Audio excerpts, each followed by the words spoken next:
Deputy Prime Minister Uhuru Kenyatta was on Saturday officially declared the winner of Kenya's presidential election, beating out his rival, Prime Minister Raila Odinga, to clinch a first-round victory. The Kenyatta victory could complicate Kenyan foreign relations with Western nations, as he is to face trial at the International Criminal Court, ICC, in June for his alleged involvement in ethnic violence after an election in 2007. Mr. Kenyatta, 51, received more than 6.13 million votes, compared to his rival's 5.3 million, giving the Deputy Premier 50.07% of all ballots cast in an election that saw the highest voter turnout in the East African nation's history. I, therefore, declare Uhuru Kenyatta the duly elected President of Kenya, announced Isaack Hassan, the head of the Independent Electoral and Boundaries Commission. However, the election process will likely face a legal challenge from Odinga, who received less than 44% of the vote in his third attempt to be elected to the presidency. Peter Nyong'o, a senior aide to Mr. Odinga, said a petition would definitely be lodged with the Supreme Court, the highest legal body in the land, citing irregularities and a lack of transparency in the counting process. Mr. Hassan on Friday admitted there were errors, but said the results are credible. Supporters of Kenyatta's Jubilee coalition began celebrating on the streets of Nairobi late on Friday as it became clear their candidate was holding a steady lead. They erupted into shouts of joy as the final results were announced, some waving red flags and blowing on loud horns on the streets. A spokesman for Mr. Kenyatta and his running mate, William Ruto, earlier said the pair were proud and honored by the provisional results. The party leaders were expected to make addresses later in the day. Ruto also faces ICC charges.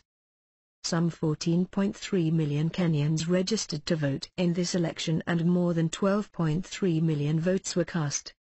The number of voters is historic and impressive, the largest turnout ever in a Kenyan election, Hassan said. President Mwai Kibaki is set to step down after reaching his two-term limit in office. The official declaration of a winner was delayed by several hours Saturday. Indeed, the tally was supposed to be completed within 48 hours of Monday's polling. However, a massive failure of a newly installed and expensive computer system forced election officials to deliver ballot boxes from around the country to Nairobi, where they were counted manually.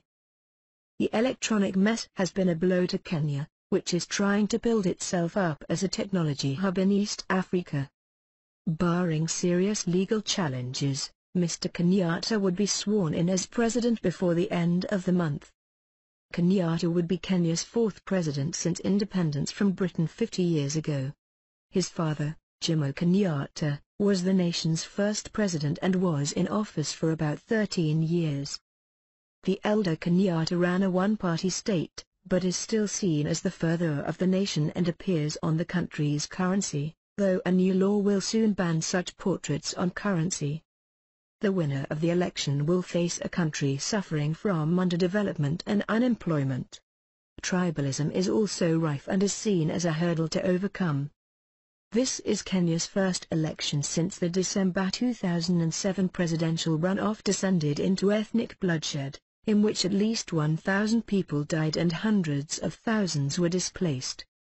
A coalition government was formed several months later with international support, ending the violence.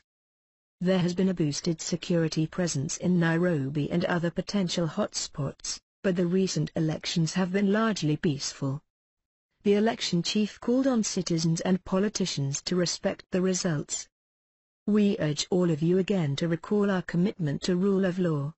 There can be victory without victims.